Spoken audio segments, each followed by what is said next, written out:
I hear a lot from folks that they're going to hold off buying a home or listing their home until after this upcoming presidential election is over. And in this video, I'm going to dive into what actually happens in election years with home prices and the number of closed sales, and what kind of impact do presidential elections have on home prices. And is it a good idea to buy a home during election year? Should you hold off? Should you just go ahead and pull the trigger and buy it or list your home? Hey everyone, Curtis Chism here, local real estate agent here in Boise, Idaho, helping people both buy and sell homes.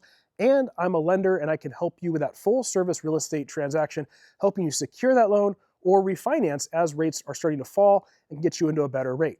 So let's go ahead and dive in. Now, I want to look at the actual data because I'm a very numbers person, numbers driven, data driven person. And what happens in presidential election years overall is that home prices appreciate more on average in a presidential election year than in a non-presidential election year. So the average appreciation rate is right around 4.84% in an election year and right around 4.4% in a non-election year. So you can see right on the surface there that actually presidential election years increase home price sales, interesting enough, and the number of closed sales basically has no bearing on an election year.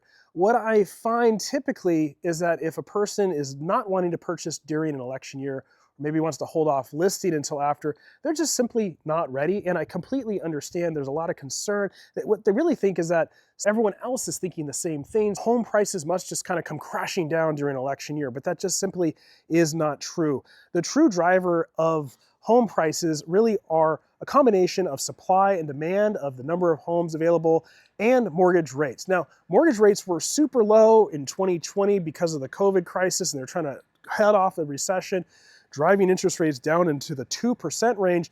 And then we saw interest rates rise rapidly in 2022 up into the 7 to 8% range. That really crimped the housing prices and the number of homes being sold.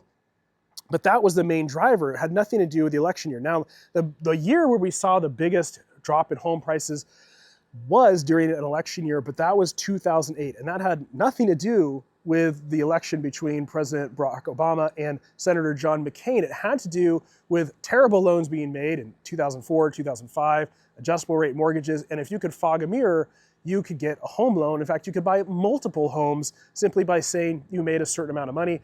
Obviously, those chickens came home to roost at some point, and in 2008, it caused the global financial crisis. So again, nothing to do with the election year. That was already completely in free fall when that election was going on. Really, if you're trying to decide if you're going to hold off during an election year or to list your home, you really just have to make a personal decision about what's right for you and your family and your personal finances, and take the equation out of it's an election year, I'm going to hold off.